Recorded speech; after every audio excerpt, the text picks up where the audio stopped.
আজকের ক্লাসে আমরা সেমি মডাল সম্পর্কে ডিটেলস শিখব। সেমি মডাল কী জিনিস, কোন ভার্বগুলোকে সেমি মডাল বলা হয় তার সম্পর্কে আমরা পুঙ্খানুপুঙ্খ শিখব।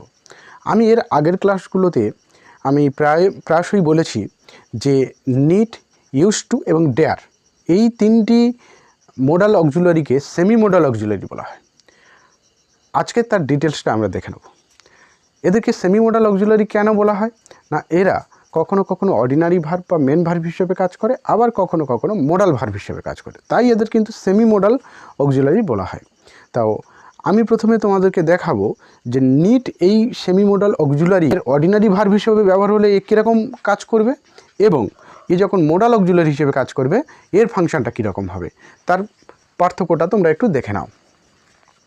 যদি নিডকে আমরা অর্ডিনারি ভার্ব বা মেন ভার্ব হিসেবে ব্যবহার করি তাহলে কিন্তু তার পাস্ট এবং পাস্ট পার্টিসিপাল ফর্ম রয়েছে। একটা অর্ডিনারি ভার্ব বা মেন ভার্বের যেমন present form, past form, past participle form থাকে, নিড মডাল এই অক্সিলারির কিন্তু যদি অর্ডিনারি হিসেবে ব্যবহার হয় তারও কিন্তু পাস্ট ফর্ম থাকবে, পাস্ট পার্টিসিপাল ফর্ম থাকবে। যেমন দেখো এর present form need, past form হচ্ছে নিডেড, পাস্ট পার্টিসিপাল ফর্ম কিন্তু নিডেড। কিন্তু এটাকে আমরা যদি মডাল অক্সিলারিকে হিসেবে ব্যবহার করি এর কিন্তু পাস্ট এবং পাস্ট পার্টিসিপাল ফর্ম কিন্তু নেই। মডাল যখন হিসেবে ব্যবহার করো তখন শুধু আমরা এটাকে নিড হিসেবে কিন্তু ব্যবহার করব। এর নিডেড এই কথাটা কিন্তু আসবে না। আরও কি না, এস যোগ হবে, আর যদি মডাল হয় এস যোগ হবে না। এস যোগ হবে বলতে কি না, প্রেজেন্ট ইনডিফিনাইট টেন্সে থার্ড পারসন সিঙ্গুলার নাম্বার যদি সাবজেক্ট হয় তাহলে আমরা জানি যে মেন ভার্বের সাথে কি হয়, এস অথবা ইএস যোগ হয়। তো নিডকে যখন আমরা একটা অর্ডিনারি ভার্ব হিসেবে ব্যবহার করব তাহলে তার এস যোগ হবে। যখন দেখব নিড এস ফর্ম যোগ নিয়েছে তখন জানবো এটা নিডটা অর্ডিনারি ভার্ব হিসেবে ব্যবহৃত হয়েছে। আর যখন দেখব যে থার্ড পারসন সিঙ্গুলার নাম্বার এবং প্রেজেন্ট ইনডিফিনাইট টেন্স তবুও কিন্তু এস যোগ হচ্ছে না, তখন আমরা কিন্তু জানবো যে নিডকে আমরা ওখানে কিন্তু মডাল হিসাবে কিন্তু ব্যবহার করা হয়েছে। যেমন দেখো ডু ডাজ আসবে, ডু ডাজ আসবে না। মডাল হলে ডু ডাজ আসবে না। ডু ডাজ কখন আসে না, যখন নেগেটিভ করা হবে বা কোশ্চেন করা হবে। যদি আমাদের নিডটাকে যদি আমরা অর্ডিনারি ভার্ব হিসেবে ব্যবহার করি তো সে কিন্তু ডু বা ডাজ কথাটা কিন্তু নেবে, কিন্তু এটাকে যদি আমরা মডাল অক্সিলারি হিসেবে ব্যবহার করি তখন কিন্তু সে কিন্তু ডু বা ডাজ কথাটা নেবে না। সবচেয়ে ভাইটাল পয়েন্ট হলো এই দেখো 4 নম্বরটা, ইনফিনিটিভ টু বসবে, আর এখানে দেখো ইনফিনিটিভ টু বসবে না।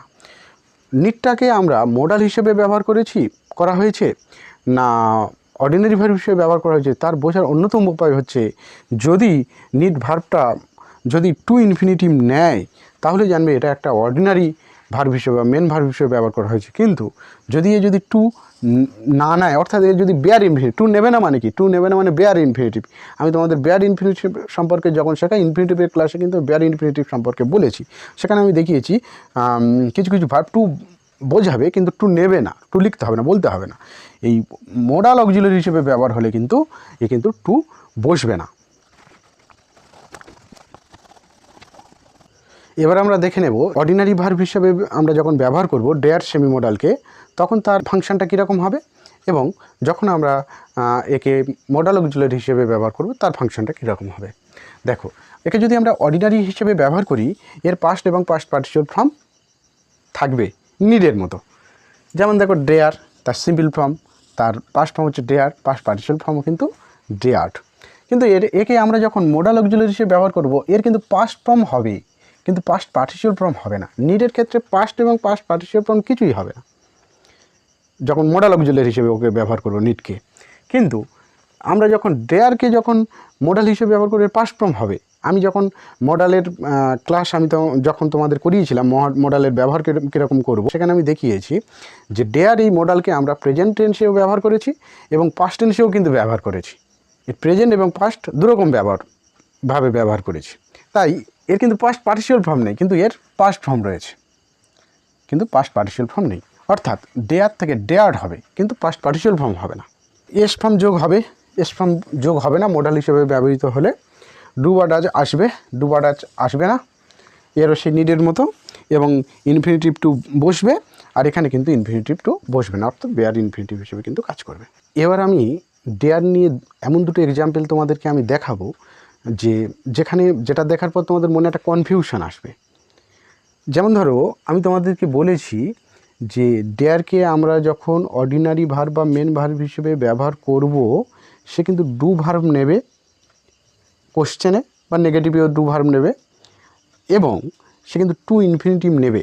আর যখন মোডাল হিসেবে ব্যবহার করব তখন সে ডু ভার্ব নেবে না, ইনফিনিটিভও নেবে না। কিন্তু এখানে একটা মজার বিষয় দেখো, এখানে ডু ভার্ব নিয়েছে কিন্তু ডেয়ারের পর কিন্তু টু ইনফিনিটিভ নেয়নি। হিসেব মতো এই টাচের আগে একটা টু বসানোর কথা ছিল, কিন্তু এখানে কিন্তু বসাতে হয়নি।